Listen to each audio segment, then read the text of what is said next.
When Lila Bennett agreed to a blind date with a charming stranger, she never imagined the man across the table was hiding a crown.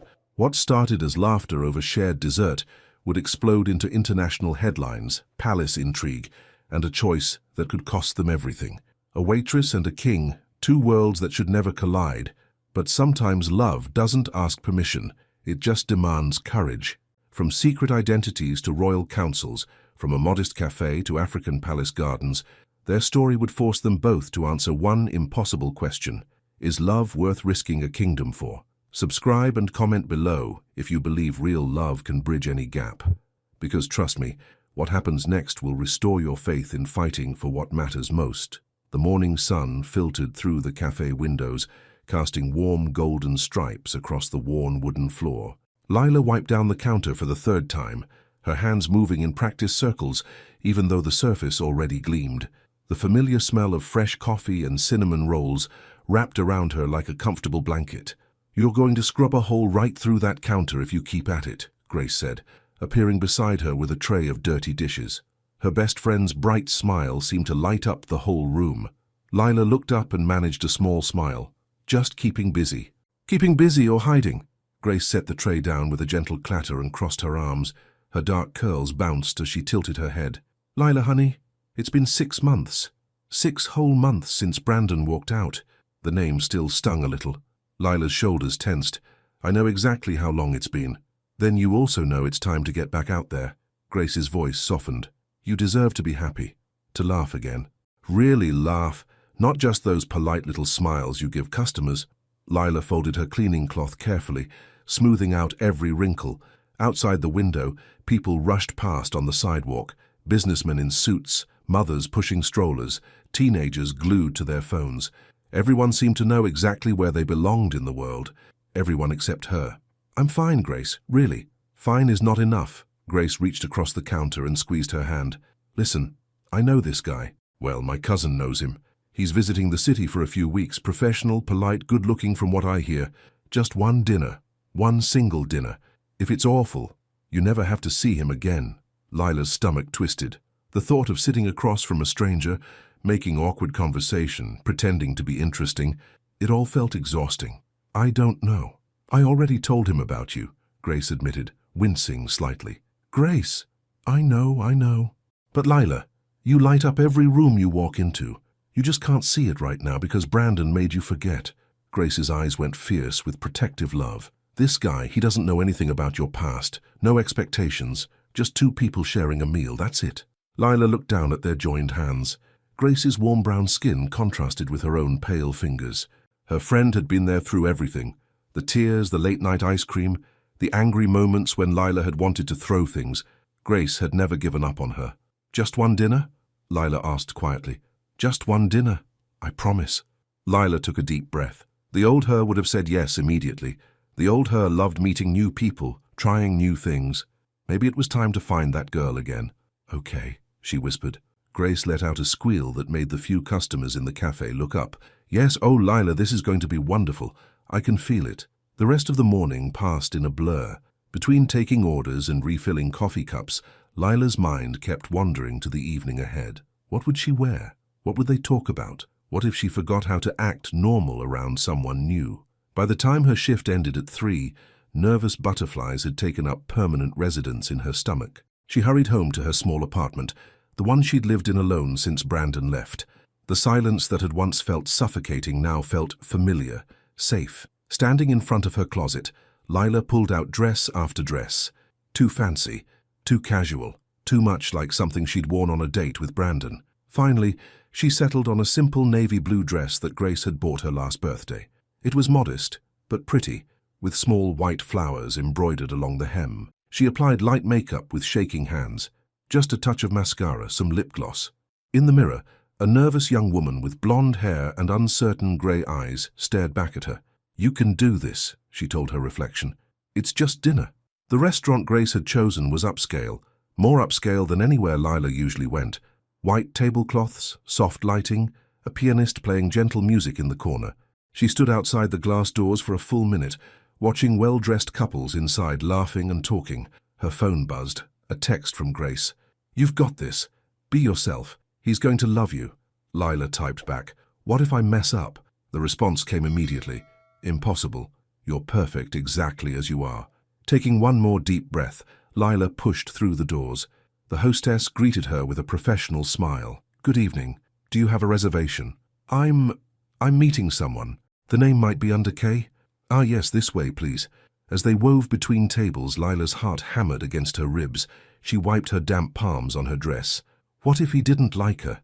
What if she said something stupid? What if... Then she saw him. He stood as she approached, and Lila's breath caught slightly. He was tall, with rich dark skin and warm brown eyes that crinkled at the corners when he smiled. His sharp blue suit fit him perfectly, but it was his smile that made her pause. Genuine, open, a little nervous too. Lila? His voice carried a subtle accent she couldn't quite place, smooth and careful. Yes. Hi. You must be Kay. She extended her hand, hoping he wouldn't notice the slight tremor. His handshake was gentle but confident. It's wonderful to meet you. Please, sit. He pulled out her chair, an old-fashioned gesture that made her heart soften a little. As she sat, she noticed how the other waiters seemed to hover nearby, their postures strangely formal. I hope this place is okay, Kay said, settling across from her. Grace mentioned you might like it. It's beautiful. I've never actually been here before. Then we're both having a new experience. His smile widened. Tell me, is it always this nerve-wracking to meet someone new, or is it just me? Lila laughed, a real laugh that surprised her. Oh no, it's definitely me too. My hands have been shaking for the past hour. Mine too. He held up one hand with a self-deprecating grin. I changed my shirt 3 times. Something about his honesty made her relax a fraction. Maybe this wouldn't be so terrible after all. A waiter appeared instantly, as if summoned by invisible signals. Good evening, sir, madam. May I start you with some wine? Kay glanced at Lila questioningly. She nodded, and he ordered something in smooth, perfect French that made the waiter's eyebrows rise with respect. You speak French? Lila asked when they were alone again. A few languages, actually. It's necessary for my work. He shifted slightly, and she got the sense he'd almost said something else. What about you? Grace said you work at a cafe. Yes. Morning Brew on 5th Street. I've been there 4 years now. She waited for the judgment, the disappointment. Most men on dates wanted to hear about impressive careers and ambitious plans, but Kay just leaned forward, genuinely interested. Do you enjoy it? The question caught her off guard. Yes, actually. I love the regulars, learning their orders, hearing about their days. Everyone has a story, you know. I do know. Something flickered in his eyes. Recognition, maybe. That's a beautiful way to see the world. Most people rush past each other without really looking. Their wine arrived, deep red in crystal glasses that probably cost more than Lila's weekly paycheck. Kay raised his glass. To new beginnings? She clinked her glass against his. To new beginnings. The wine was smooth and rich, warming her from the inside. As they studied their menus, Lila found herself sneaking glances at him. He read with complete focus, his long fingers tracing down the page. There was something different about him. A quiet confidence, a way of holding himself that suggested he was used to being in charge. The salmon here is supposed to be excellent, he said, but honestly, I'm more interested in hearing what you'd recommend. What makes your heart happy when you eat it? Another unexpected question. Lila thought for a moment. Pasta. Good pasta with lots of garlic and olive oil. Simple but perfect. Then pasta it is. When the waiter returned, Kay ordered in that same authoritative yet polite tone. The waiter practically bowed before hurrying away. Do you come here often? Lila asked. The staff seems to know you? Kay's expression flickered. Just for a second, something guarded passed across his face.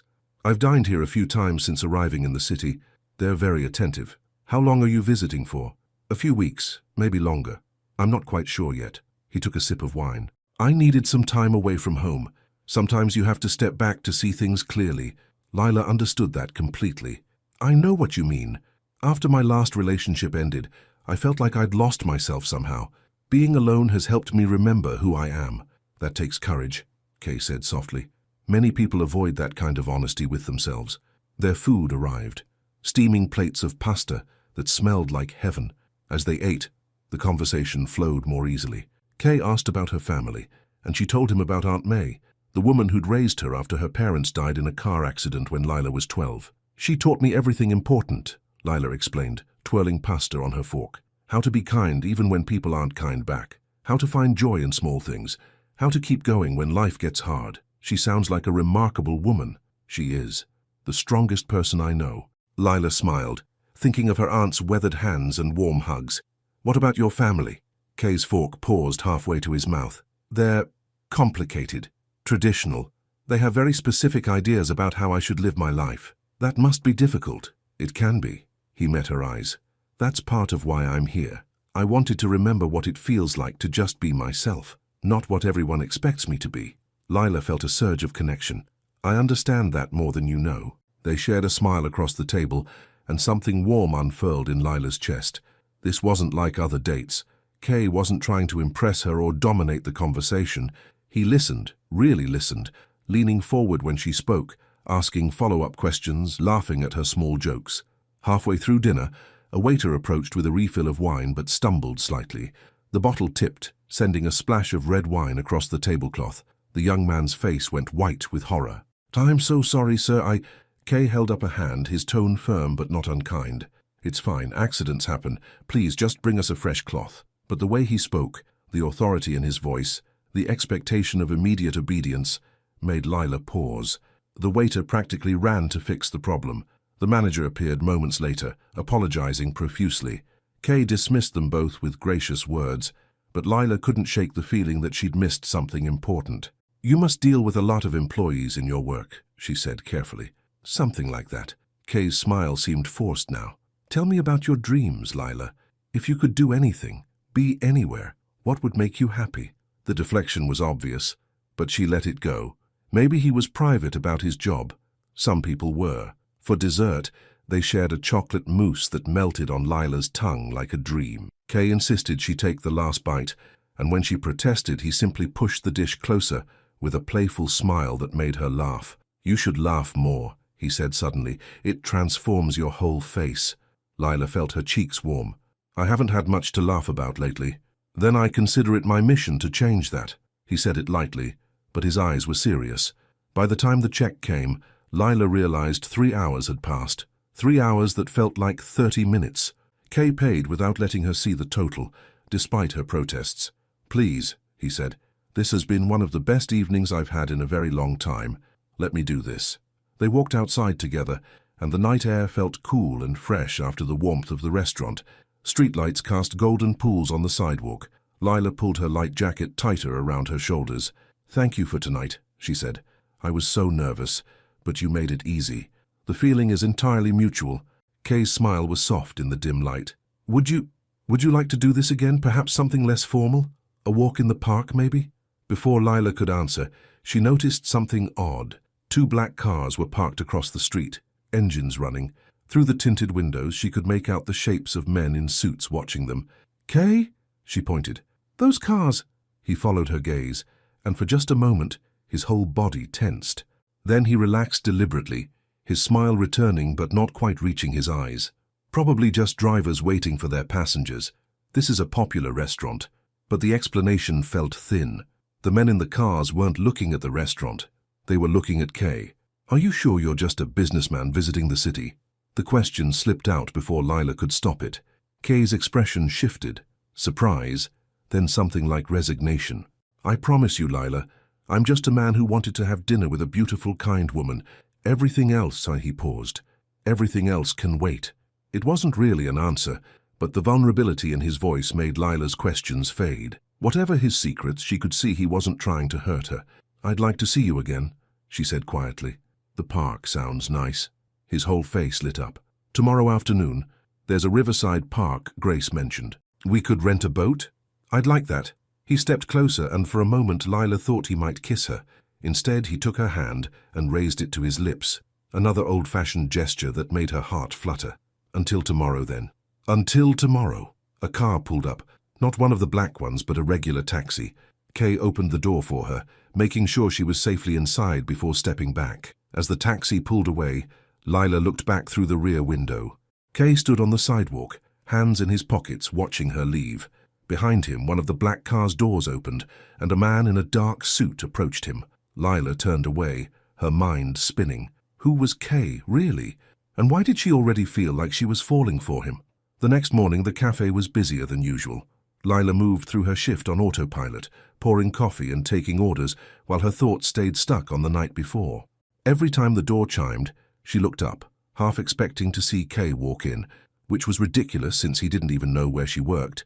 Grace arrived at her usual time, sliding onto her favorite stool at the counter with an expectant grin. "So, tell me everything, and I mean everything." Lila couldn't help but smile. "It was really nice." "Really nice? That's all I get?" Grace's eyes went wide with mock offense. "Lila Bennett, I set you up on the date of the century and all you give me is really nice." Okay. Lila glanced around to make sure no other customers needed her, then leaned closer. "He was wonderful, charming, thoughtful, actually listened when I talked. We stayed for 3 hours.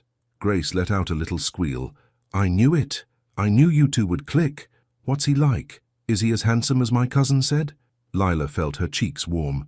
Yes, very handsome. But it's more than that. There's something about him. He makes me feel like I matter, like what I say is actually interesting. Because you are interesting. You just forget sometimes." Grace stirred sugar into her coffee. "So when are you seeing him again?" "Today, actually. This afternoon at the Riverside Park." "Today?" Grace's spoon clattered against her cup. "Lila, that's amazing. He must really like you."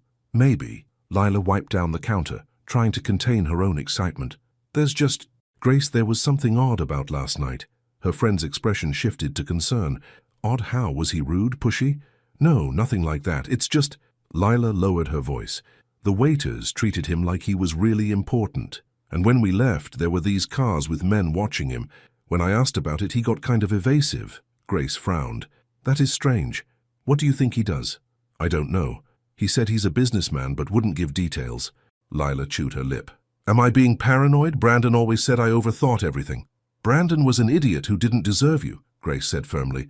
"But I don't think you're overthinking this. Maybe Kay's just really private about work? Some people are like that." "Maybe." Grace pulled out her phone.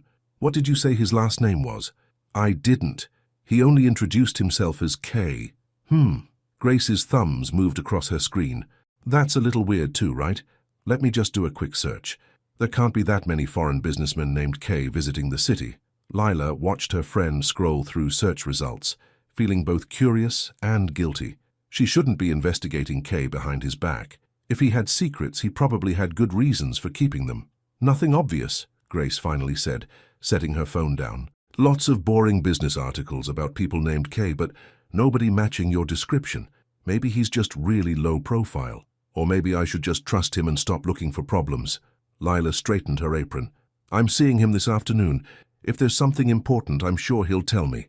But even as she said it, doubt whispered in the back of her mind, the way those men in the cars had watched Kay, the way the restaurant staff had hovered around him, the expensive suit, the perfect manners, the casual way he'd ordered in French. Who was Kay, really? Across the city, in a penthouse suite overlooking the river, Kwame Ndoro stood at the floor-to-ceiling windows and watched the morning traffic crawl past below. He'd barely slept, his mind too full of grey eyes and genuine smiles. "Your Majesty, we need to discuss the schedule." Kwame didn't turn around. Sir Darius Cole had been his closest advisor for 10 years, more friend than employee despite the formal title. The older man's voice carried a note of concern that Kwame knew all too well. "I'm aware of the schedule, Darius. Then you're also aware that you're supposed to meet with the ambassador this afternoon and the trade delegation tomorrow morning. Your presence here was meant to be strictly professional. Plans change." Kwame finally turned, meeting Darius's worried gaze. "I'm having lunch with someone." Darius's expression tightened. "The young woman from last night. Her name is Lila." "Your Majesty, Kwame.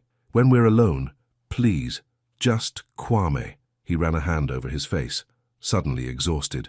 "Do you know what it felt like, Darius? Sitting across from her, just being seen as a man.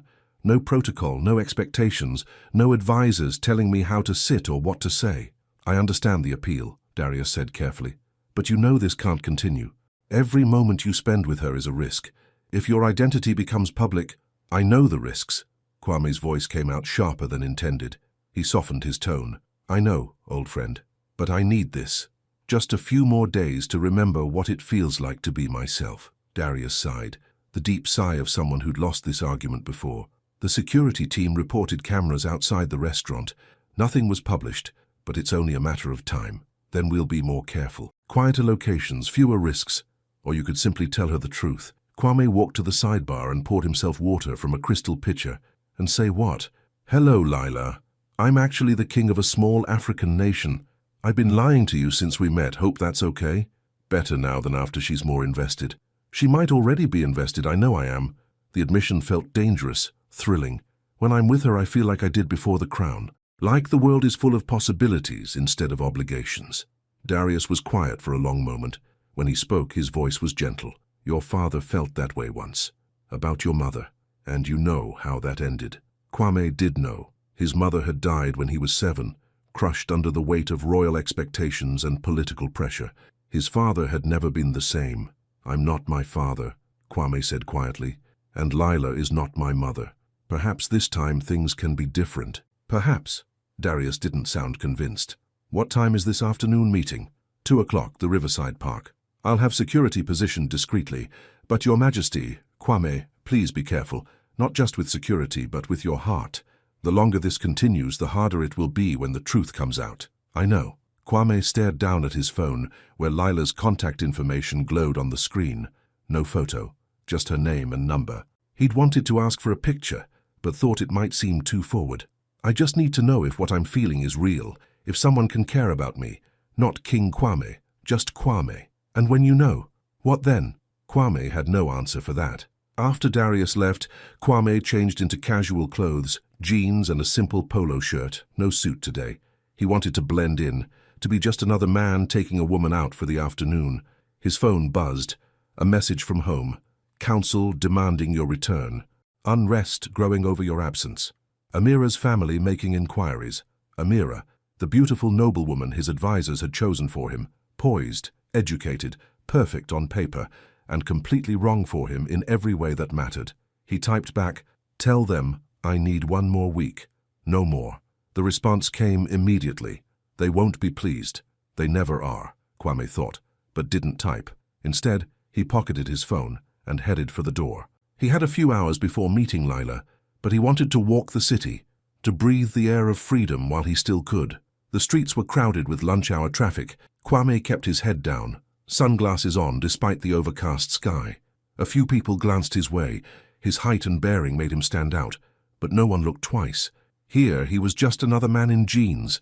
He found himself walking toward 5th Street, toward Morning Brew. He told himself he wasn't going to go in, just walk past, maybe catch a glimpse of Lila through the windows. But when he reached the cafe, his feet stopped of their own accord. Through the glass, he could see her moving behind the counter, blonde hair pulled back in a ponytail, smile bright as she handed a cup to a customer. She looked so at home, so genuinely happy in her simple work. Kwame's chest tightened. In a few days, or maybe a week, he'd have to return to his palace, to his throne, to the weight of a crown, and this feeling of lightness, of possibility, would become just another memory, unless... The thought was dangerous, probably impossible, but as he watched Lila laugh at something a customer said, Kwame let himself imagine it anyway. What if he didn't go back? What if he chose this life instead? What if, for once, love could win? The Riverside Park sparkled under the afternoon sun. Lila arrived 15 minutes early, her heart doing little flips in her chest. She'd changed clothes 3 times before settling on jeans and a soft pink sweater, casual but pretty. Now she stood near the boat rental dock, watching families stroll past and couples holding hands, wondering if she'd made a mistake coming here. What if last night had been a fluke? What if in daylight, without wine and candlelight, Kay would realize she was just ordinary? What if... You look beautiful. She spun around. Kay stood a few feet away, hands in his pockets, wearing jeans and a polo shirt that made him look younger, more relaxed. His smile was warm and genuine, and all her nervous thoughts scattered like leaves in the wind. "Hi," it came out breathless. "You're early too." Couldn't wait. He walked closer, and she caught the scent of his cologne, something subtle and woodsy. "I hope you don't mind, but I took the liberty of arranging a boat. Unless you'd rather just walk?" "No, a boat sounds perfect." They walked to the dock together, not quite touching, but close enough that Lila felt the warmth radiating from him. The boat was small and simple, with 2 bench seats and a pair of oars. Kay helped her in with steady hands, then settled across from her and took the oars. "I should warn you," he said as he pushed away from the dock. I haven't rowed a boat in years. We might end up going in circles. Then we'll go in circles together. Lila trailed her fingers in the cool water. Grace used to bring me here when I first moved to the city. I was so homesick, but something about the river made me feel peaceful. Where did you move from? A tiny town about 2 hours north. Population 3,000, one stoplight, everybody knows everybody. She smiled at the memory. After my parents died, Aunt May moved us there to be near her church community. It was safe and quiet, but I always dreamed of something bigger. Kay rowed with smooth, practiced strokes despite his disclaimer. The boat glided across the water, leaving gentle ripples behind. Do you miss it? Sometimes. The simplicity of it. But I like it here too. I like the possibilities. She watched a duck paddle past. What about you? Where's home? His rowing faltered for just a beat. Far from here. A small country most people couldn't find on a map. That sounds mysterious. Not mysterious, just different. He changed the subject smoothly. Tell me more about your aunt. She raised you alone? Yes, after her husband died. Uncle James passed from a heart attack when I was 14. Aunt May said God gives us what we can handle, and sometimes what we can't, just to teach us we're stronger than we think. Lila smiled softly. She has a saying for everything. She sounds wise. She is. I should call her today, actually. I haven't told her about you yet. Kay's eyebrows rose. Is that good or bad? Good, I think. She worries about me. Ever since Brandon. Lila stopped, unsure how much to share. The ex-boyfriend Grace mentioned? So Grace had told him something. Lila nodded. We dated for 2 years. I thought we were building a life together. Then one day he just left, said I was too simple, too boring, that he needed someone more exciting. Kay stopped rowing, letting the boat drift. His expression darkened. Then he was a fool. Maybe, or maybe he was right. The old insecurity crept into her voice. I'm not exciting, Kay. I work at a cafe. I read library books and watch old movies. I'm exactly what he said. Simple. Simple is not the same as boring. Kay leaned forward, his eyes intense. There's a difference between simple and shallow, Lila. You're simple in the best way. Genuine, unguarded, real. That's rarer than you know. Her throat tightened with unexpected emotion. You barely know me. I know enough. I know you light up when you talk about your customers' stories. I know you love someone who didn't deserve you, but you're brave enough to try again. I know when you laugh, it's completely honest. No pretense, no performance. He picked up the oars again. That's not boring, that's extraordinary. Lila blinked back, the moisture in her eyes. No one had ever described her that way. Thank you. They rowed to a quieter part of the river, where willow trees draped over the water, and the sounds of the city faded to a distant hum. Kay guided the boat to the bank, tying it loosely to a low-hanging branch. They climbed out and settled under a large oak tree, the grass soft beneath them. For a while they just sat in comfortable silence, watching the river flow past. A light breeze rustled the leaves above them. Somewhere nearby, a child laughed. Can I ask you something? Lila said finally. Anything. What do you do for work, I mean? You never really said. Kay was quiet for a long moment, and Lila immediately regretted asking. I'm sorry, that's too personal. You don't have to... No, it's a fair question. He picked up a fallen leaf, turning it over in his hands. I work in administration, government work, you could say. It's complicated and often frustrating. Lots of protocol, lots of people telling me how things should be done. That sounds stressful. It can be. That's why I needed this break. To remember there's more to life than meetings and obligations. He looked at her. To meet someone who sees me as just a person. There was something in his voice, a loneliness that tugged at Lila's heart. She understood that feeling, the sense of being trapped in a role others had chosen for you. Well, for what it's worth, you seem like a pretty good person to me, she said softly. Kay's smile was sad and grateful at the same time. You might be the only one who thinks so. He was about to say something else when a tourist walked by, a middle-aged man with a camera around his neck. The man glanced their way, then did a double-take, staring at Kay with confused recognition. Kay tensed immediately, his whole body going still. The tourist opened his mouth as if to speak, then shook his head and walked on, muttering something about jet lag. Does that happen often? Lila asked. People thinking they recognize you? Sometimes. Kay's voice was careful. I have one of those faces, I suppose. But it was more than that. Lila had seen the way his expression shifted, from relaxed to guarded in an instant, like someone used to being watched, recognized, pursued. Before she could ask more questions, Kay's phone buzzed. He glanced at the screen and his jaw tightened. I'm sorry, I need to check this. Of course. He stood and walked a few paces away, speaking in low tones in a language Lila didn't recognize. She tried not to eavesdrop, but his voice carried urgency and frustration. When he returned, his easy smile looked forced. "Everything okay?" she asked. "Just work. They have a hard time understanding the concept of time off." He sat back down beside her, closer this time. "Where were we? You were about to tell me something." "Was I?" His eyes searched hers. "I think I was about to say that this afternoon with you has been one of the best I've had in longer than I can remember." Their faces were very close now. Lila could see tiny flecks of gold in his brown eyes, could count his eyelashes if she wanted. Her heart hammered against her ribs. "Kay?" she whispered. "Yes? I'm glad you're here. I'm glad Grace set us up." "So am I." He reached out, his fingers brushing a strand of hair away from her face. The touch sent electricity dancing across her skin. For a moment, suspended in the dappled sunlight under the old oak tree, Lila felt like she was in a dream, the good kind, where everything was possible and nothing could hurt her. Then a man in a dark suit appeared at the edge of the clearing, speaking urgently into an earpiece. Kay saw him, and something flickered across his face. Resignation, maybe, or guilt. "I should get you back," he said, pulling away. "I have a meeting I can't miss." The spell broke. Lila nodded, trying to hide her disappointment. "Of course." They returned to the boat in silence, the easy comfort from before replaced by tension. Kay rowed them back to the dock with the same smooth strokes, but his mind was clearly elsewhere. When they reached the shore, he helped her out with distant courtesy. "Lila," he caught her hand. "I'm sorry. I wish I could explain, but it's fine. You have a life, responsibilities, I understand." "Do you?" His eyes searched hers desperately. "Because I'm not sure I do anymore." Before she could respond, another man in a suit approached, older, distinguished, with watchful eyes. He spoke to Kay in that same unfamiliar language, his tone respectful but firm.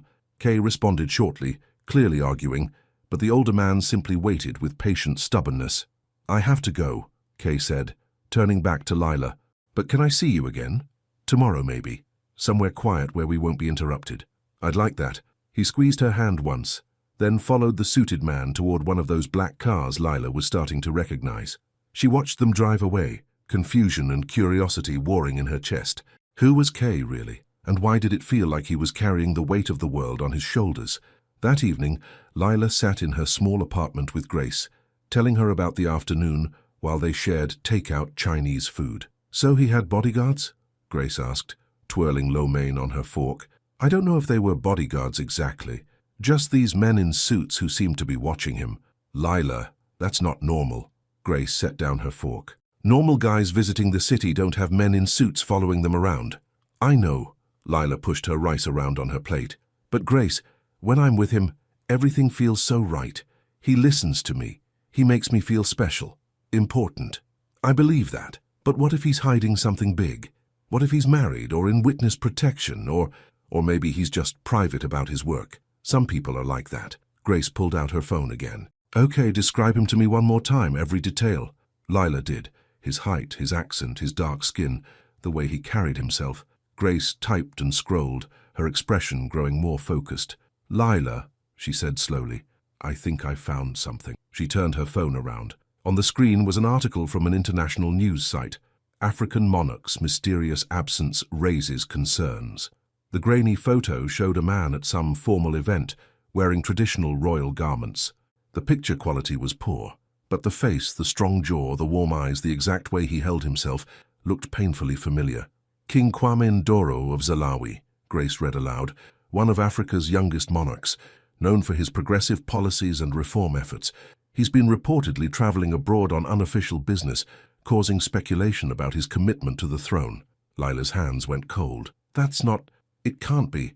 Look at the picture, Lila. Really look." She didn't want to, because if she looked, if she let herself see what Grace was seeing, everything would change.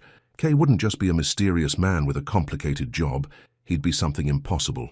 But she looked anyway, and her heart sank. The man in the photo had Kay's eyes, Kay's smile, Kay's way of standing like he owned whatever room he was in. The article was from 3 weeks ago, right around when Kay, or Kwame, would have arrived in the city. "It's probably just a coincidence," Lila said weakly. "Lots of people look alike." "Lila, no, listen. Why would a king be rowing a boat with me? Why would he eat pasta and talk about his favorite foods? Kings don't do that. They have palaces and advisors and... Her voice broke. They don't date waitresses from nobody towns.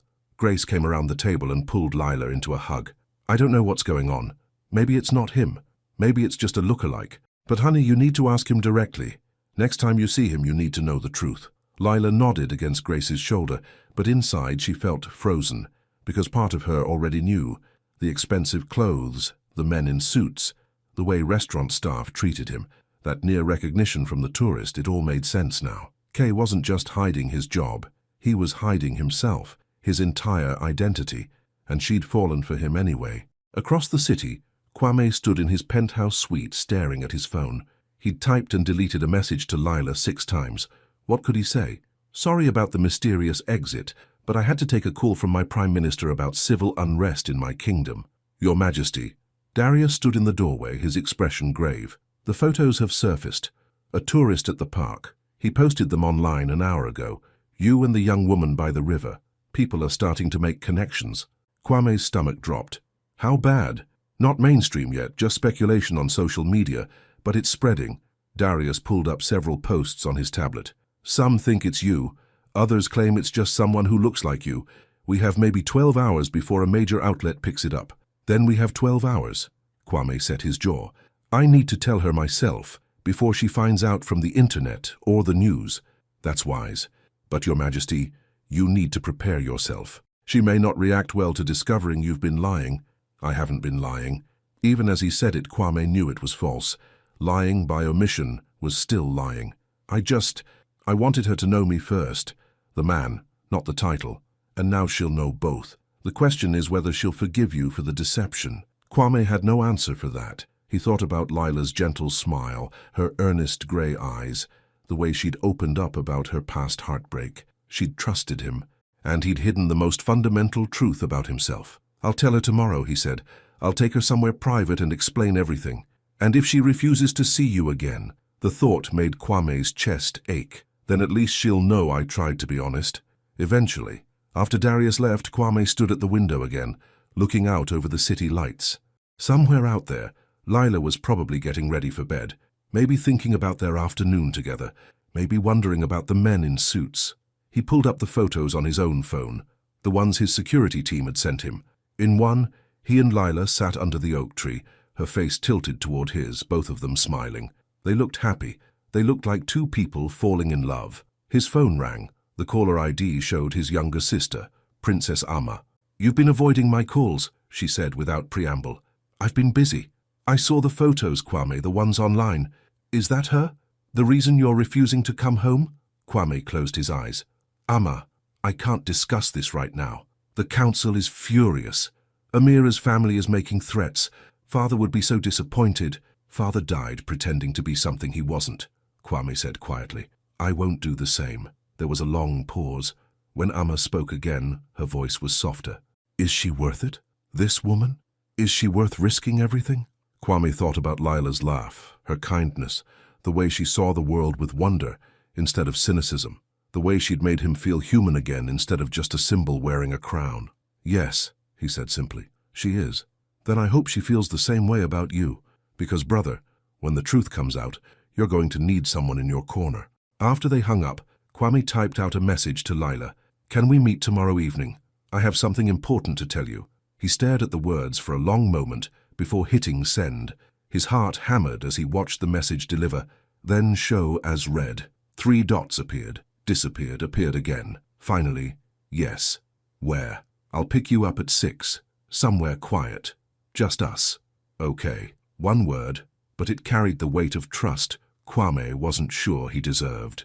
He had less than 24 hours to figure out how to tell the woman he was falling for that everything he'd shown her was real, except for the one detail that changed everything. Lila couldn't sleep. She lay in bed, staring at the ceiling, Grace's discovery playing on repeat in her mind. Every time she closed her eyes, she saw that photo, King Kwame Ndoro in royal regalia, looking dignified and distant, and nothing like the man who'd rowed a boat and talked about his favorite pasta, but also exactly like him. Her phone glowed on the nightstand with Kay's message about meeting tomorrow. He had something important to tell her. Did that mean he was finally going to be honest, or was he going to end things before they really began? Lila rolled over and grabbed her phone, pulling up the article Grace had found. She read it 3 times, absorbing every detail. King Kwame Ndoro, 30 years old, educated at Oxford, ascended to the throne at 25 after his father's death. Known for progressive reforms in education and women's rights, recently rumoured to be considering an arranged marriage to Lady Amira of the neighbouring region for political alliance. Engaged. He was supposed to be engaged. Lila's stomach twisted. Was that why he'd come here? To escape an unwanted marriage? And where did that leave her? A distraction, a temporary escape from his real life. She thought about calling Aunt May, but it was after midnight. Her aunt would be asleep. Her phone turned off like always. Instead, Lila pulled up their last conversation, rereading the advice Aunt May had given her after Brandon left. Baby girl, a man who's meant for you won't make you guess. He'll show you who he is, clear as day. And if he's hiding something, ask the Lord for wisdom to see it and courage to face it. Courage. That's what she needed now.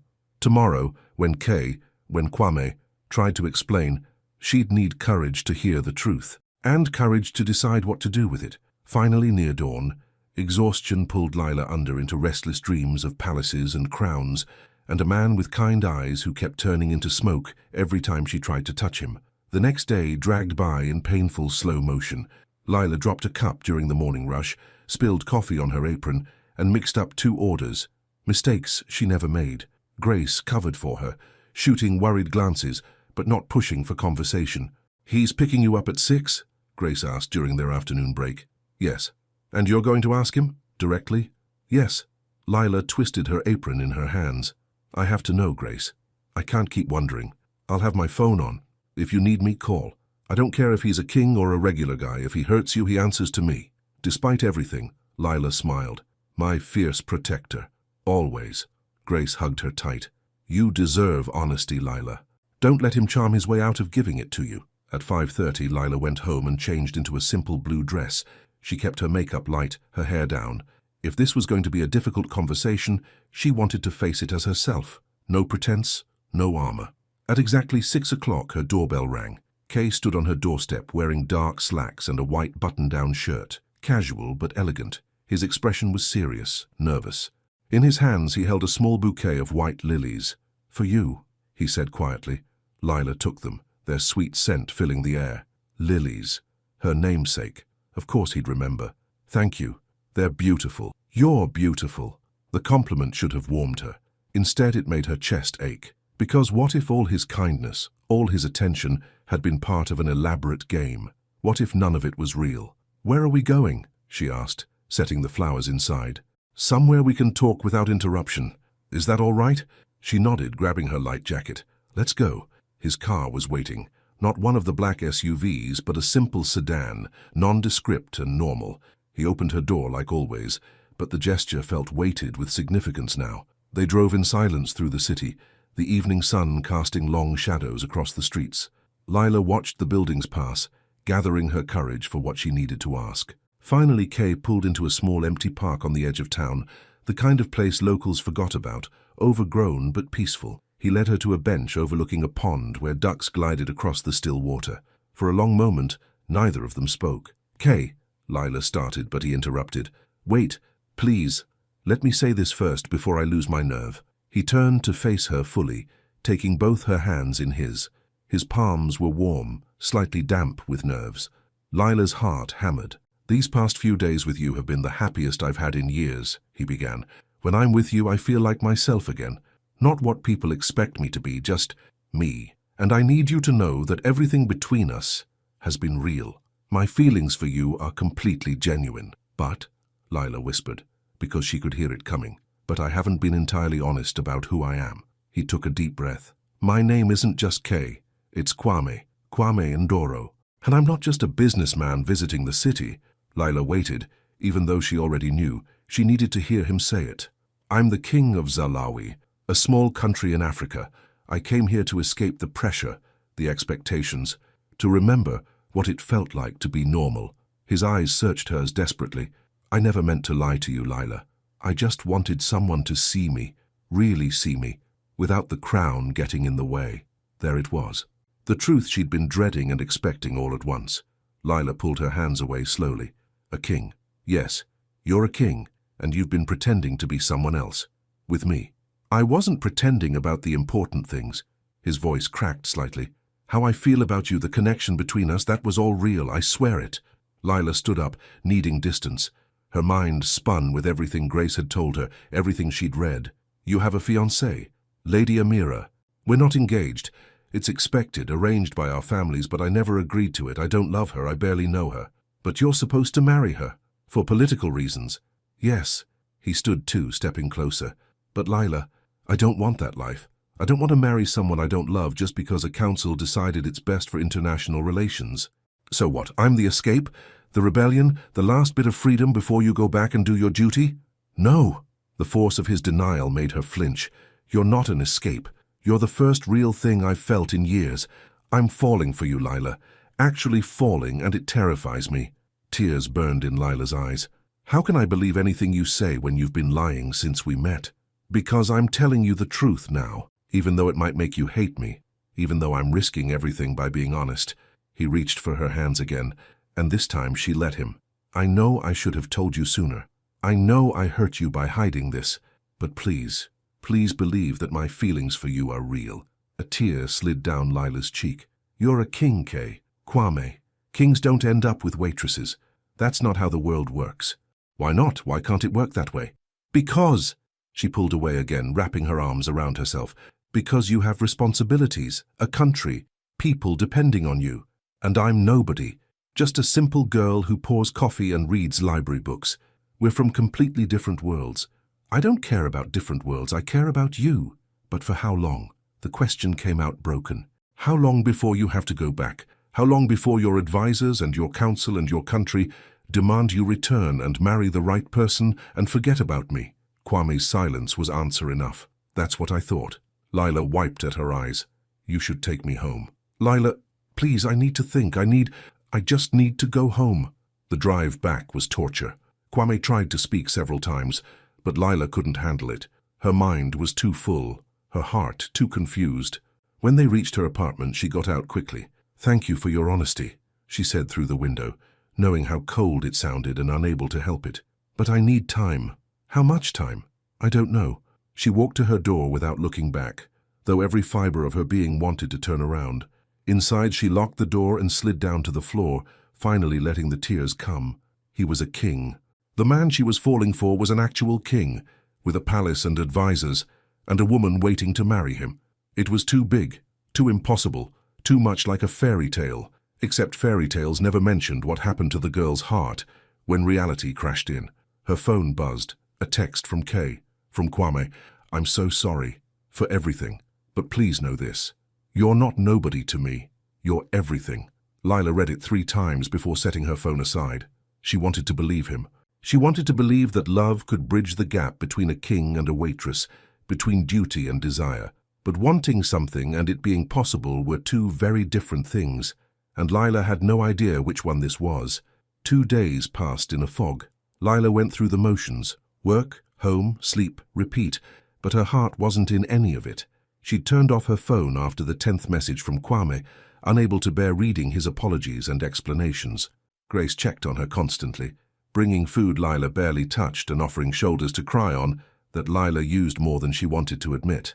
You need to eat something, Grace said on the 3rd morning, setting down a bagel with cream cheese.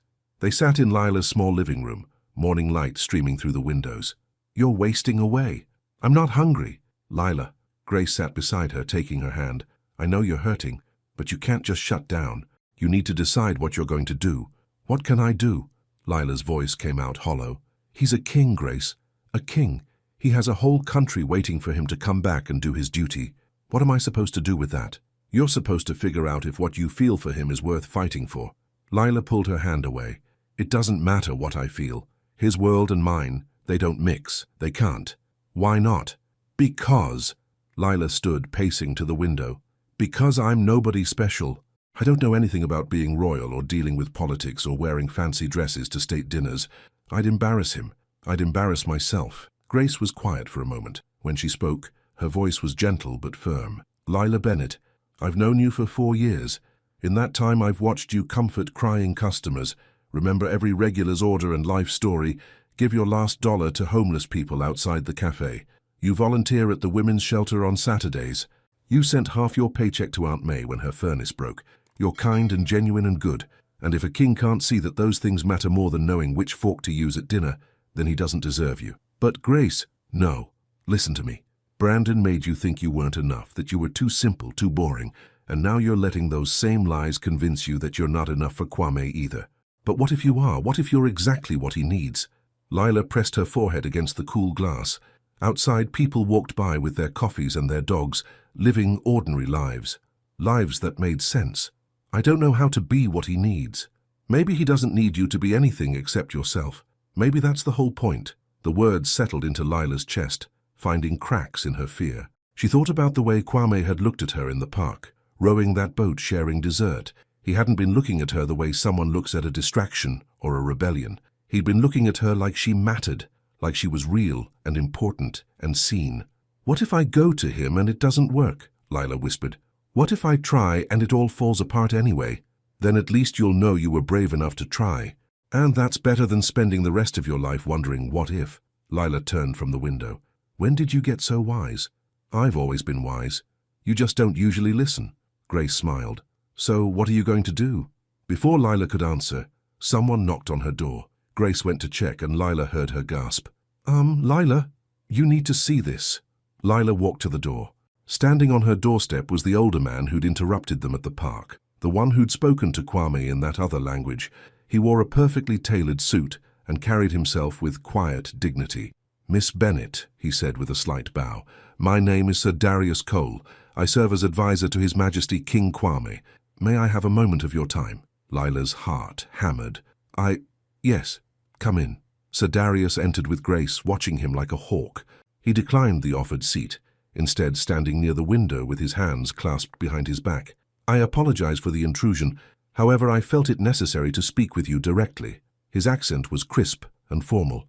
His Majesty has been quite distraught since your last meeting. He's barely eaten, barely slept. The security team reports he spends most of his time staring at his phone, hoping you'll respond. I don't know what you want me to say, Lila managed. I don't want you to say anything. I want you to listen. Sir Darius's stern expression softened slightly. I've served the royal family for 30 years. I watched Kwame grow from a boy into a man, and then into a king. In all that time, I've never seen him as happy as he's been these past few days with you. But he lied to me. Yes, he did, and that was wrong. Sir Darius nodded. However, I hope you'll understand his reasons. Since ascending to the throne, every person Kwame meets wants something from him. Power, influence, money, status. He's never sure if people care about him or the crown he wears. With you, he had a chance to find out. And what did he find out? Lila asked quietly. That you saw him. The man, not the title. And that terrified him, because it was real in a way nothing else in his life has been for years. Sir Darius took a step closer. Miss Bennet, I won't pretend this would be easy. A relationship between you and His Majesty would face tremendous obstacles. The press, the council, international politics, it would all come crashing down on both of you. Then why are you here? Why are you telling me this? Because despite all those obstacles, I believe you might be exactly what he needs, what our country needs. Sir Darius's eyes were kind. Kwame is a good king, but he's been slowly suffocating under the weight of expectations. You remind him why he wanted to serve in the first place, because he cares about people, about individuals, about genuine human connection. That's not weakness. That's the foundation of truly great leadership. Grace squeezed Lila's hand. Sir Darius continued. His Majesty is scheduled to return home tomorrow evening. There's unrest in the capital that requires his presence. He asked me not to bother you, to let you have your space. But I thought you should know before he leaves he's holding a press conference this afternoon at 4 o'clock. He plans to make a public statement. Lila's stomach dropped. About what? I don't know. He won't tell me. But knowing Kwame, Sir Darius smiled slightly. He's about to do something either very brave or very foolish, possibly both. After he left, Lila and Grace stared at each other. A press conference, Grace said. Lila, you need to be there. I don't know. Yes, you do. You know exactly what you need to do. The question is whether you're brave enough to do it. Lila looked at the clock. 2:30. She had an hour and a half to decide if she was going to let fear win again, or if she was going to fight for something that might be impossible, but felt more real than anything she'd ever known. She thought about Aunt May's advice, about courage and truth and facing things head-on. She thought about Kwame's eyes when he'd said she was everything. She thought about Grace's words. "At least you'll know you were brave enough to try." "Okay," Lila whispered. "Okay, I'll go." The press conference was being held at the embassy, a grand building downtown with white columns and security guards at every entrance. By the time Lila and Grace arrived, a crowd had already gathered, reporters with cameras, curious onlookers, even a few protesters with signs about royal privilege. "How are we supposed to get in?" Grace wondered, eyeing the security. Before Lila could answer, Sir Darius appeared beside them as if by magic. "Miss Bennet, I hoped you'd come. This way, please." He led them through a side entrance, past security guards who nodded respectfully. Inside, the building was all marble floors and crystal chandeliers, intimidatingly beautiful. Grace grabbed Lila's hand as they walked. "Are you sure about this?" Grace whispered. "No, but I'm doing it anyway." Sir Darius brought them to a room adjacent to where the press conference would be held. Through a partially open door, Lila could see rows of chairs filling with journalists, cameras being set up, microphones being tested. "You can watch from here," Sir Darius said. "He doesn't know you're here. I thought it best not to tell him. He's nervous enough as it is." "What's he going to say?" Lila asked. "The truth, finally." Sir Darius checked his watch. "It's almost time. Miss Bennet, whatever he says, whatever happens next, know that his feelings for you are genuine. I've never seen him fight for anything the way he's fighting for this." Then he was gone, leaving Lila and Grace alone in the small room. Through the doorway, Lila watched the press conference room fill up. Her heart felt like it might beat right out of her chest. At exactly 4 o'clock, Kwame walked in. He wore a formal suit, dark and perfectly tailored. But his face, Lila had never seen him look like this. Tired, yes, but also determined, like a man who'd made a decision and wouldn't be swayed from it. The room fell silent as he approached the podium. Cameras flashed like lightning. Kwame waited for the noise to settle, his hands gripping the edges of the podium. When he spoke, his voice was clear and strong. "Thank you all for coming. I have a statement to make, and I won't be taking questions afterward." He took a breath. "For the past week, I've been in your city not on official business, but seeking something I'd lost, the ability to be simply myself. In that time, I met someone extraordinary, someone who saw past titles and expectations and reminded me what truly matters in this life." Lila's breath caught. Grace squeezed her hand so hard it hurt. "The press has been speculating about my relationship with this person. Some have been kind. Others," Kwame's jaw tightened, "others have been cruel. They've questioned her character, her motives, her worth, and I won't stand for it any longer." He looked directly at the cameras, and Lila felt like he was looking directly at her. "Lila Bennet is one of the kindest, most genuine people I've ever met. She didn't pursue me for status or money or power. In fact, when she learned who I really was, her first instinct was to walk away, because she thought she wasn't good enough for me. But the truth is the opposite. I'm not sure I'm good enough for her." A murmur ran through the crowd. Kwame pressed on. "I've been advised by my council to end this relationship, to return home, fulfill my duties, marry the woman they've chosen for me, to put my personal feelings aside for the good of my country." He paused. "I've spent my entire reign doing exactly that, sacrificing my own happiness, my own desires, because I thought that's what leadership required. But I've realized something in these past few days." The room was so quiet Lila could hear her own heartbeat. "True leadership isn't about sacrificing your humanity. It's about embracing it. How can I ask my people to live authentically if I'm not willing to do the same? How can I promote honesty and integrity while living a lie?" Kwame's voice grew stronger. "So I'm making a choice. I'm choosing honesty. I'm choosing love. I'm choosing to fight for what matters most." He gripped the podium tighter. "I'm not abandoning my responsibilities. I'll return home and fulfill every duty my position requires. But I will not marry someone I don't love. I will not pretend that duty and happiness are mutually exclusive. And I will not give up on the woman who reminded me what it means to truly live." The room erupted. Reporters shouted questions, cameras flashed frantically, but Kwame simply stepped back from the podium and walked out a side door, leaving chaos in his wake. Lila stood frozen, tears streaming down her face. Grace was talking, but Lila couldn't hear the words over the rushing in her ears. He'd done it. He'd chosen her, publicly, in front of the entire world. Lila? Sir Darius appeared in the doorway. He's in the next room. He still doesn't know you're here. Would you like... Lila didn't let him finish. She was already moving, her feet carrying her through the doorway before her mind could catch up. Down a short hallway, through another door, and then... Kwame stood with his back to her, hands in his pockets, shoulders tense. He turned at the sound of the door, and his whole face transformed when he saw her. Lila. Her name was a prayer, a question, a hope. "You're an idiot," she said through her tears. "I know. You just told the entire world you're in love with me." "I did. You're going to cause an international incident. Your council is probably furious. There will be consequences. I don't care."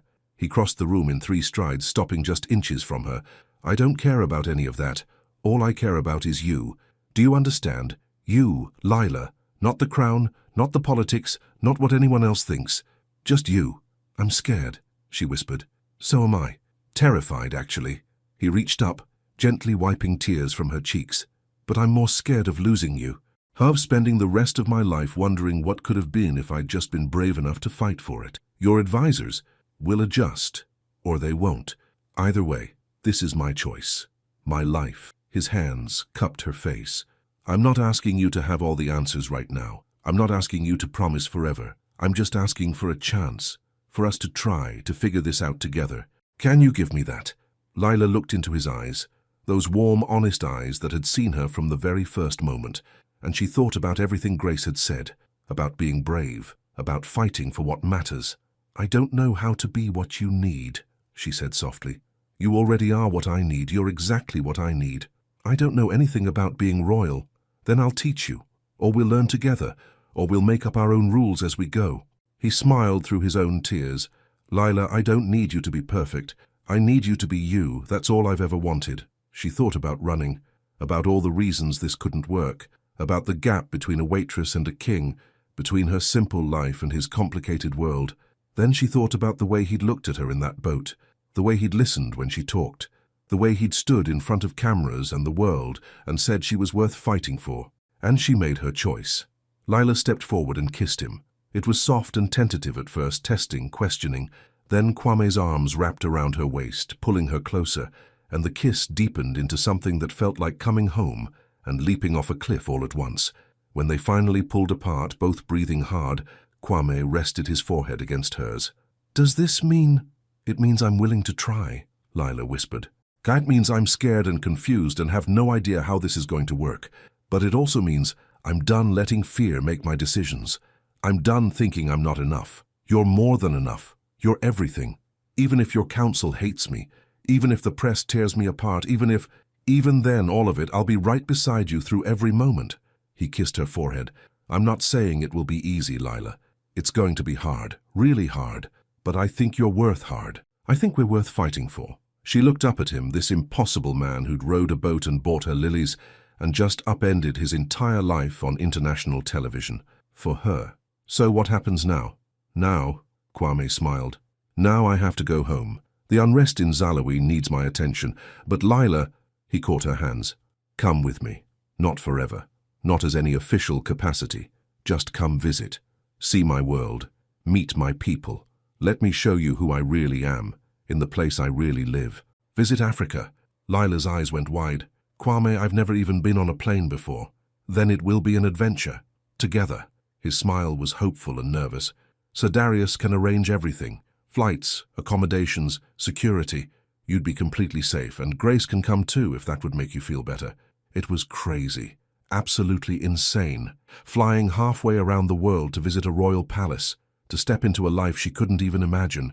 But when Lila looked at Kwame, really looked at him, she saw the man who'd made her laugh over pasta, who'd admitted to being nervous on their first date, who'd just risked everything for a chance at real love.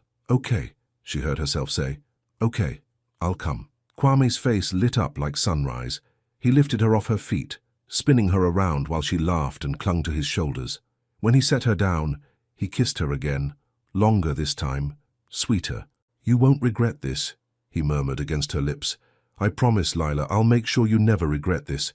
You'd better, because if I get all the way to Africa and you turn out to be secretly terrible, I'm going to be very annoyed." He laughed. that genuine free laugh she loved. Deal. The door burst open and Grace rushed in, followed by Sir Darius looking slightly scandalized. "Lila!" Grace grabbed her in a fierce hug. "Did you see? Did you hear? He went all romantic declaration on live television. It was the most romantic thing I've ever seen in my life. I was there, Grace, I saw."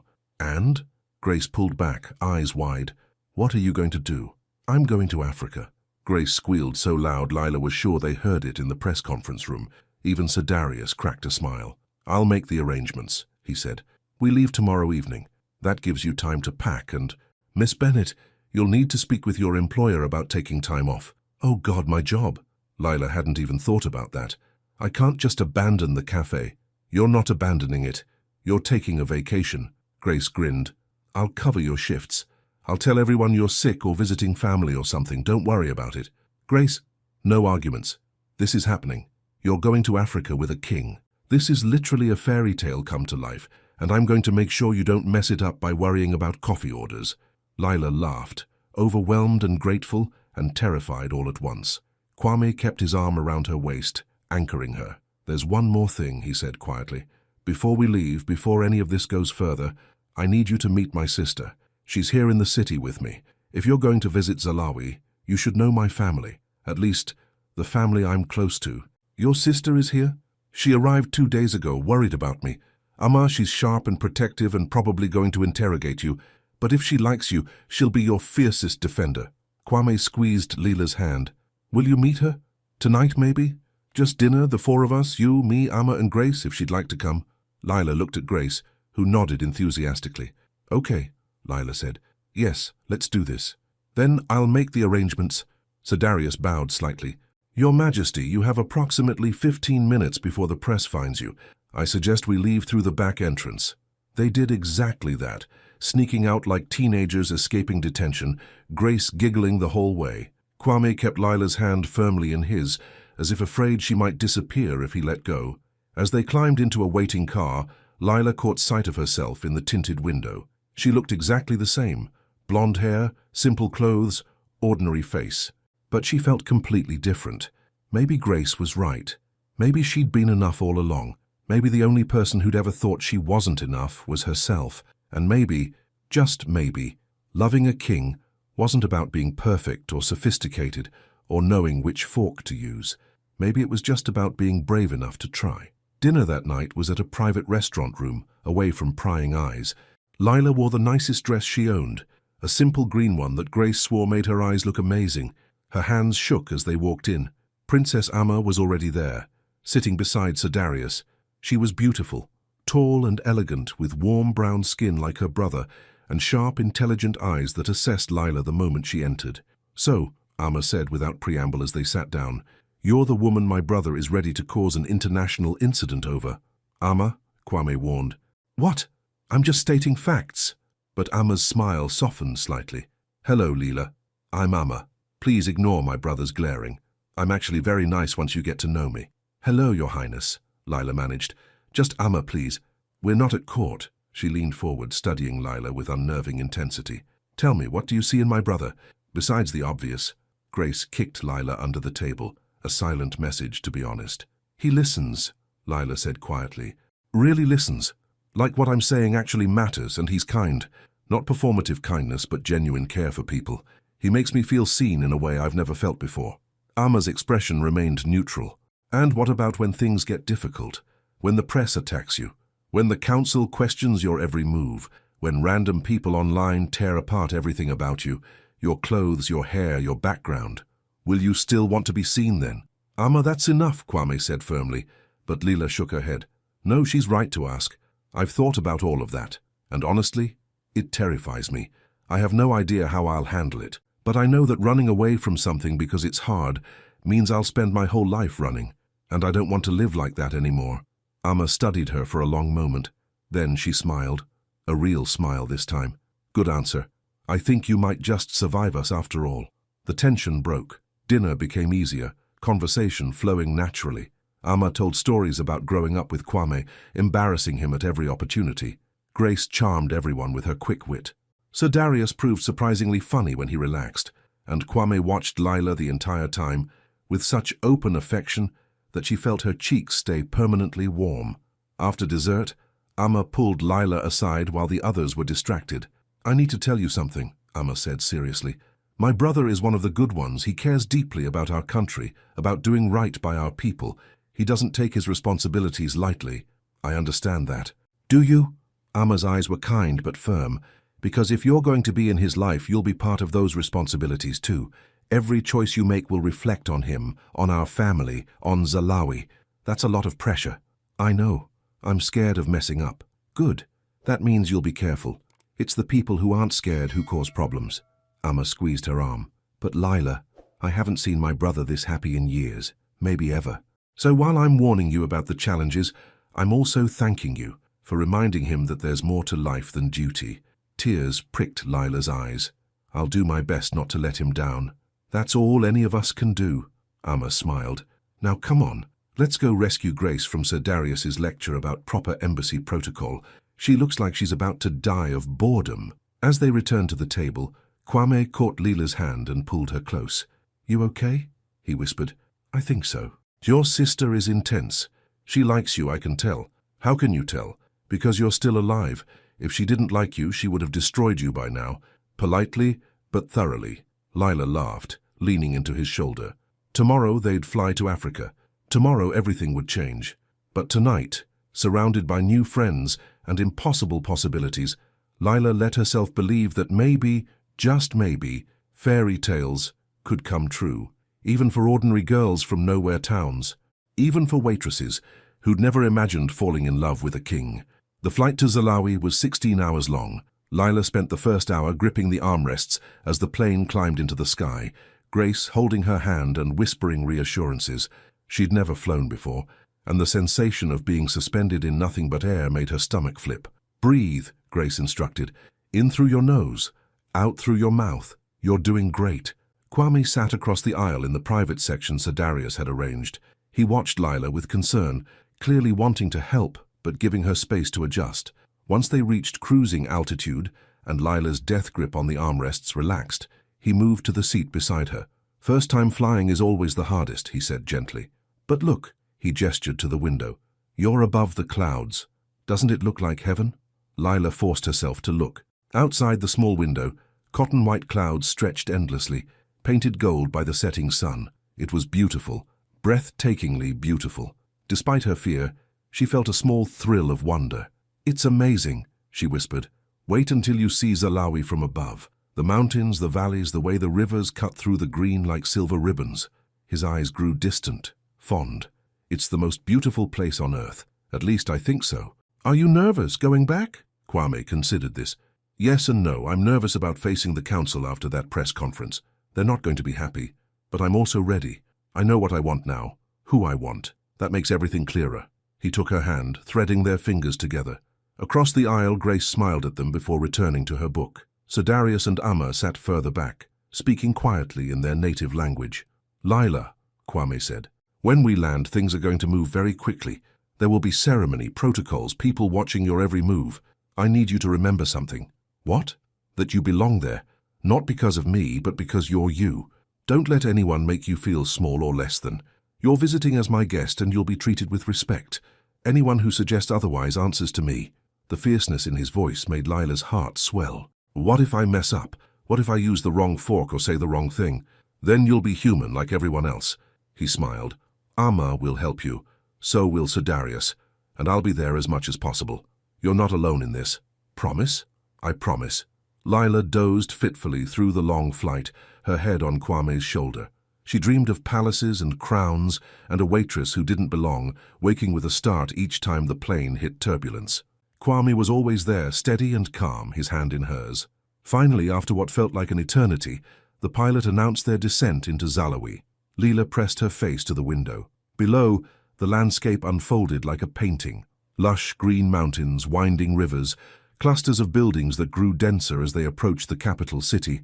The sun was rising, painting everything in shades of pink and gold. "It's beautiful," she breathed. Kwame leaned over to look, his chest against her back. "Welcome to my home." The plane touched down smoothly. As they taxied toward the terminal, Lila could see crowds gathered behind barriers, hundreds of people waving flags and holding signs. Her stomach clenched with nervousness. Are all those people here to welcome their king home and to get a glimpse of you? Kwame squeezed her hand. Remember, you belong here. The plane stopped. Sir Darius stood, straightening his suit. Your Majesty, the welcoming committee is ready. Miss Bennet, Miss Johnson, please stay close to His Majesty as we disembark. The crowd is friendly, but it can be overwhelming. Lila's legs felt like jelly as they walked toward the plane's exit. Grace stayed right beside her, equally nervous but hiding it better. Amma went first, then Kwame, then he reached back for Lila's hand. Together, he said. Together. They stepped out into the African morning. The roar of the crowd was immediate and deafening. Lila blinked in the bright sunlight, overwhelmed by the sea of faces, the waving flags, the shouts of joy. Kwame waved, his posture transforming into something regal and confident. This was King Kwame, she realized. This was who he was to his people. A red carpet led from the plane to a small platform where dignitaries waited. Kwame walked it with Lila's hand still firmly in his, making a statement she couldn't quite believe. He was claiming her publicly, proudly. The dignitaries bowed as Kwame approached. An older man in traditional robes stepped forward, speaking in rapid phrases Lila didn't understand. Kwame responded in the same language, his tone respectful but firm. When the older man glanced at Lila with thinly veiled disapproval, Kwame said something sharp that made the man bow again, properly this time. What did you say? Lila whispered as they moved toward waiting cars.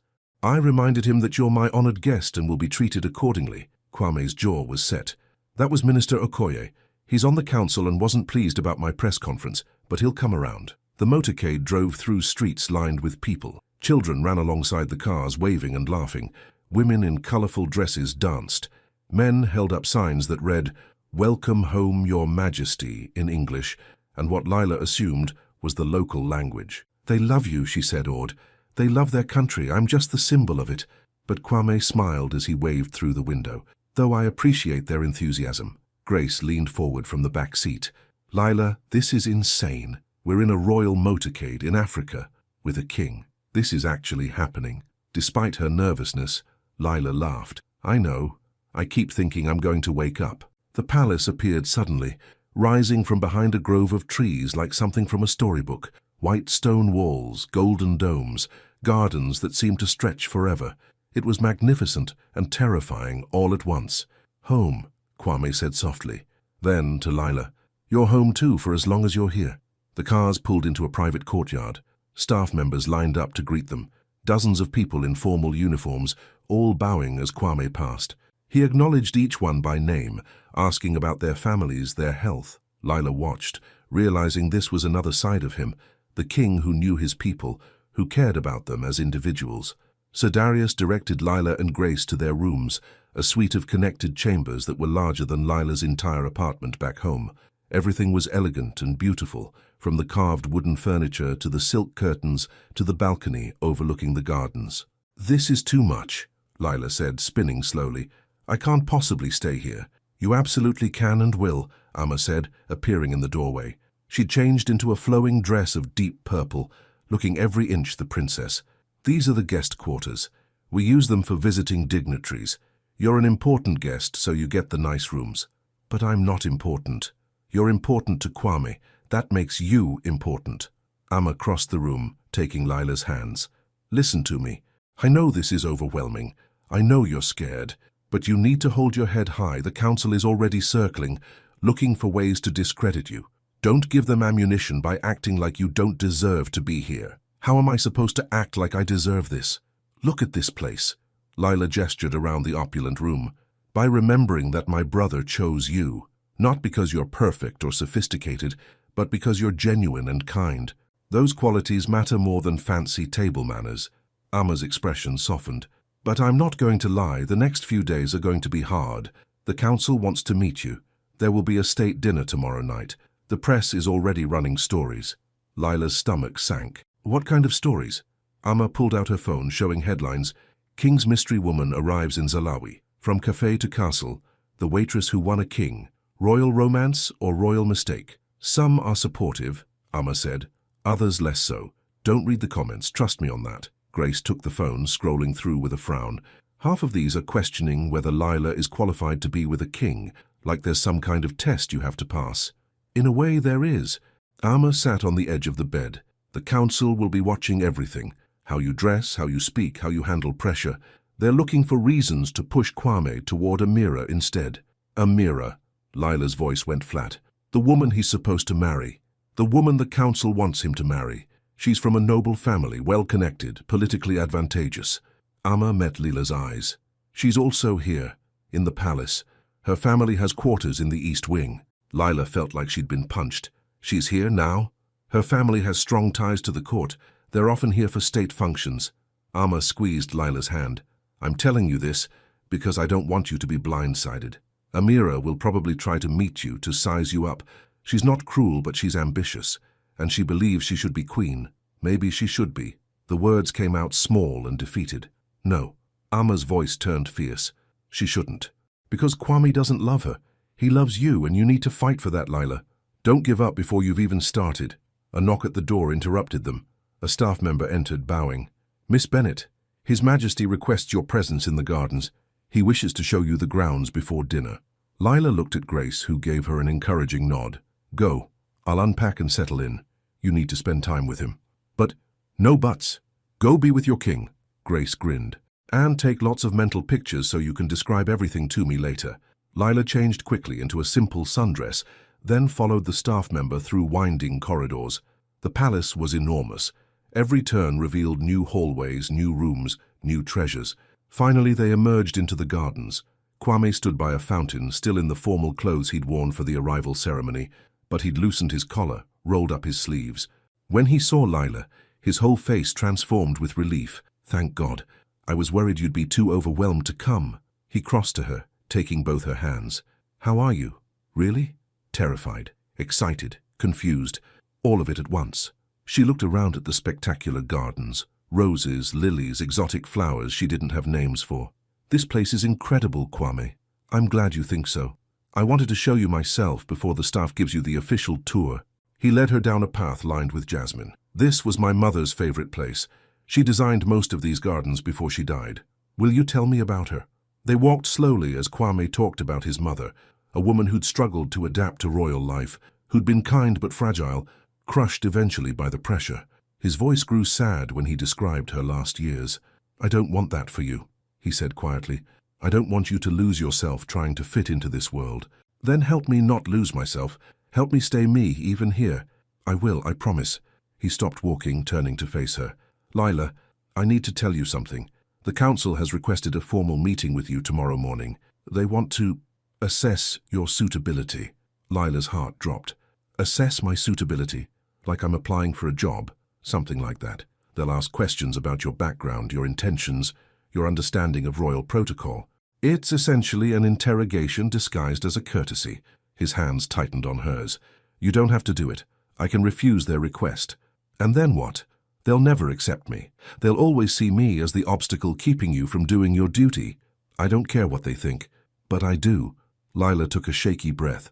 If I'm going to be in your life, if we're going to try to make this work, I need to face them. I need to show them I'm serious about this. About you.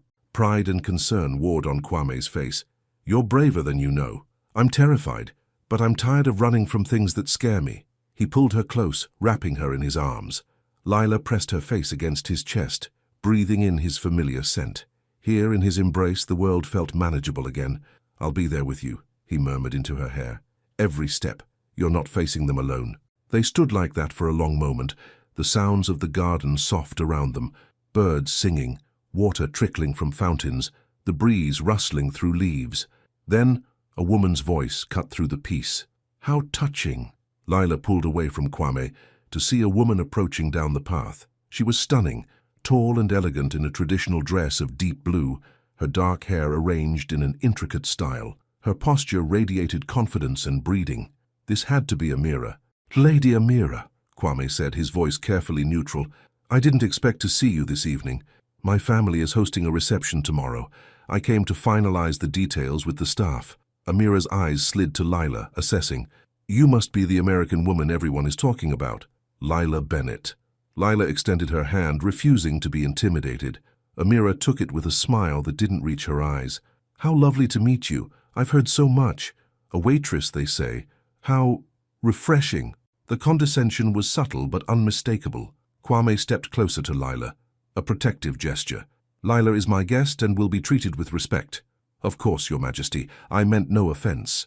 But Amira's smile said otherwise. I'm simply curious about the woman who's caused such upheaval. The council is quite concerned, you know. Your press conference was rather dramatic. The council doesn't determine my personal choices. No, but they do advise on matters of state. And who you marry is very much a matter of state. Amira's gaze returned to Lila. I hope you understand what you're asking of him. The sacrifices, the compromises. Being with a king isn't like the fairy tales, Miss Bennet. It's politics and duty and constant scrutiny. I'm beginning to understand that, Lila said quietly. Are you? Because from where I stand, it looks like you're playing dress-up in a world you don't understand. But reality has a way of asserting itself. When the novelty wears off, when the pressure becomes too much, and it will, you'll realize you're in over your head. Amira's voice wasn't cruel, just matter of fact. It would be kinder to everyone, especially Kwame, if you acknowledged that now. That's enough, Kwame said sharply. Amira, you're out of line. Am I? I'm simply being honest. Someone needs to be. Amira turned as if to leave, then paused. Oh, and Miss Bennet, the council meeting tomorrow starts at 9 sharp. I suggest you dress appropriately. First impressions matter tremendously here. She walked away, her posture perfect, leaving tension in her wake. Lila felt like she'd been slapped. She's right, isn't she? I am in over my head. No, she's scared. Kwame turned Lila to face him. Amira's entire identity is built around eventually becoming queen. With you here, that future is uncertain. She's lashing out. But what she said about the pressure, about not understanding this world, that's all true. So you'll learn, so we'll figure it out together. He cupped her face. Lila, look at me. Do you want to be here? Yes. Do you care about me? You know I do. Then nothing else matters. Not Amira, not the council, not anyone who tries to make you feel less than you are. His eyes were fierce. You belong here because I want you here, because you make me better, because I love you. The words hung in the air between them. You love me? Lila whispered. I love you, Kwame said firmly. I should have said it sooner. I should have been clearer. But Lila Bennet, I am completely, utterly in love with you, and I don't care who knows it. Tears spilled down Lila's cheeks. I love you too. Even though it's crazy and impossible and terrifying, I love you. He kissed her then, soft and sure and full of promise. When they pulled apart, both were smiling through their tears. Tomorrow we face the council, Kwame said. Tonight let me show you my world properly. Dinner, just us. No protocol, no formality. Just you and me. I'd like that. They walked back toward the palace, hand in hand, and Lila felt something settle in her chest. Was this still scary? Absolutely. Was Amira right that the pressure would be intense? Probably. But Kwame loved her, and she loved him. That had to count for something. The next morning came too quickly. Lila stood in front of her mirror, trying on the 4th outfit Amma had sent up. A modest dress in navy blue, professional but feminine. Her hands shook as she tried to clasp her necklace. Here, let me. Grace appeared behind her, fastening the clasp. You look beautiful. And strong. Like someone who belongs in a palace. I don't feel strong. I feel like I'm about to throw up. Then fake it. That's what strong people do half the time anyway. Grace squeezed her shoulders. Remember what Aunt May always says? You're braver than you think, stronger than you seem. Lila closed her eyes, drawing strength from the familiar words. When she opened them, she looked different somehow. More determined. Okay, I can do this. Kwame met her outside the council chambers, devastatingly handsome in formal robes. You look perfect. Are you ready? No, but I'm doing it anyway. He kissed her forehead. That's my girl. Remember? I'll be right there. If anyone crosses a line, if you need a break, just look at me. The council chambers were imposing, a large room with high ceilings and a long table where 7 people sat, 6 men and 1 woman, all older, all watching Lila with varying degrees of curiosity and skepticism. Minister Okoye sat at the head, the same disapproving man from the airport. Miss Bennet, thank you for joining us. Thank you for having me. Lila's voice came out steadier than she felt. They gestured for her to sit. Kwame took the seat beside her, his presence a comfort. For the next hour they questioned her about everything, Her background, her education, her family, her intentions with their king. Some questions were straightforward.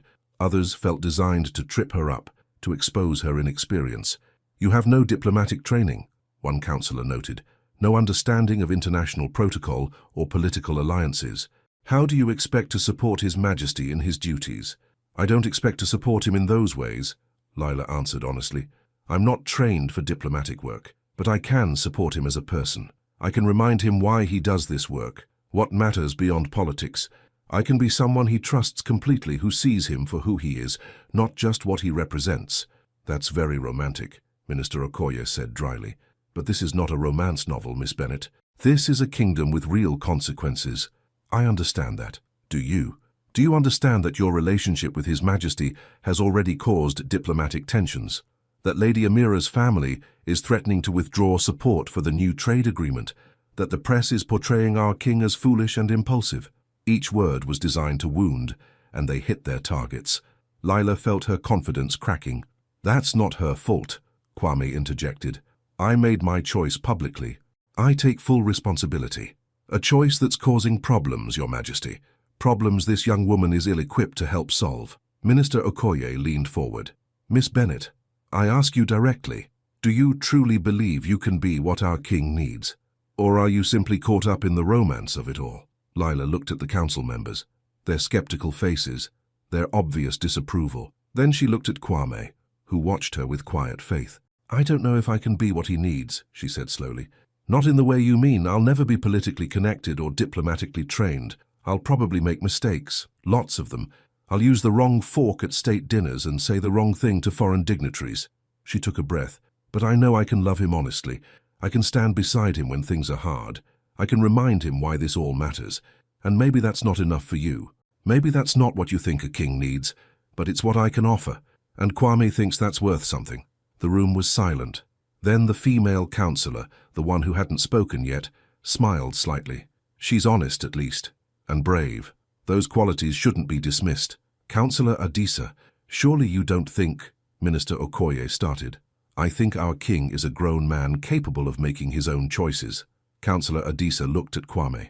"Your Majesty, we've expressed our concerns. Ultimately, the decision is yours, but I hope you'll consider the implications carefully, for everyone involved." "I have considered them," Kwame said, "and I continue to choose Lila." Minister Okoye sighed, clearly displeased, but accepting defeat. "Then we will adapt. But Miss Bennet, understand this. If you stay, you will be scrutinized constantly. Every action, every word will be judged. The press will not be kind. The public will be divided. It will not be easy." "I know," Lila said, "but nothing worth having ever is." The meeting ended soon after. As they left the chambers, Lila felt drained but oddly triumphant. She'd faced them. She hadn't run. "You were magnificent," Kwame murmured as they walked through the corridors. "I was terrified." "But you did it anyway. That's courage, Lila." They reached the gardens, seeking refuge in the peaceful space. But as they rounded a corner, they found Amira standing by the fountain, the same fountain where Kwame had told Lila he loved her. "Your Majesty," Amira said. "Miss Bennet, I heard about the council meeting. Congratulations on surviving it." "Thank you," Lila said carefully. Amira studied her for a long moment. "I owe you an apology. Yesterday I was unkind. It's just—" She paused, something raw flickering across her face. "I've spent my entire life preparing to be queen. Every lesson, every skill I learned was with that goal in mind. And then you appear with none of that training and suddenly everything I've worked for is uncertain." "I'm sorry," Lila said, and meant it. "I never intended to disrupt your life." "I know. That's what makes this harder." Amira sighed. "I won't pretend to like this situation. I won't pretend I wouldn't rather be in your position. But I can see that Kwame cares for you deeply. And perhaps—" She looked away. "Perhaps there's something to be said for a marriage built on love rather than political strategy." "Amira," Kwame said gently, "you deserve that too. You deserve someone who loves you for you. Perhaps, though I doubt my family will see it that way." She straightened, her mask of composure sliding back into place. "I should go. I just wanted to say, I won't make things harder than they already are. You have enough challenges ahead without me adding to them." She walked away, leaving Lila and Kwame alone. "That was unexpected," Lila said. "She's not a bad person, just caught in expectations like I was." Kwame pulled Lila close. You keep surprising me. The council, Amira. You handle everything with such grace. I don't feel graceful. I feel like I'm barely holding it together. Then you're doing a remarkable job of hiding it. He kissed her temple. Tonight is the state dinner. I know you're nervous, but I promise I'll be right beside you the entire time. We'll get through it together. Together, Lila echoed. That evening, Amma helped Lila prepare. The dress was gorgeous, deep emerald green that made her eyes sparkle, elegant but not trying too hard. Amma styled her hair simply, knowing elaborate arrangements would feel uncomfortable. Remember, Amma coached as she worked. Sit up straight, smile warmly but not excessively. Follow Kwame's lead on which utensils to use. If someone asks a question you don't know how to answer, it's okay to be honest. People respect authenticity. What if I embarrass him? You won't. And even if you make a small mistake, it won't matter. What matters is that you're trying, that you're here. Amma stepped back, surveying her work. You look beautiful, like you belong. The state dinner was held in the palace's grand ballroom, a massive space with crystal chandeliers and tables set with more silverware than Lila had seen in her entire life. Hundreds of guests mingled, all dressed in their finest. Kwame appeared at her door, stunning in formal robes of gold and white. His eyes widened when he saw her. Lila, you're breathtaking. You're not so bad yourself, Your Majesty. He offered his arm. Shall we? They entered together, and the room fell silent. Every eye turned to watch them. Lila felt her cheeks flush, but she kept her head high, remembering Amma's words. She belonged here because Kwame wanted her here. The evening was a blur of introductions, polite conversation, and carefully navigating social customs she barely understood. But Kwame never left her side. When she wasn't sure which glass to use, he subtly indicated with his eyes. When conversation lagged, he smoothly redirected. When her anxiety spiked, he squeezed her hand under the table. Halfway through dinner, an older woman approached, a dignitary from a neighboring country. She spoke to Kwame in his language, then turned to Lila. My apologies, I forget my English is not perfect. But I wanted to say, you remind me of myself many years ago. I too married into this world from outside. Everyone said it would fail. She smiled warmly. They were wrong.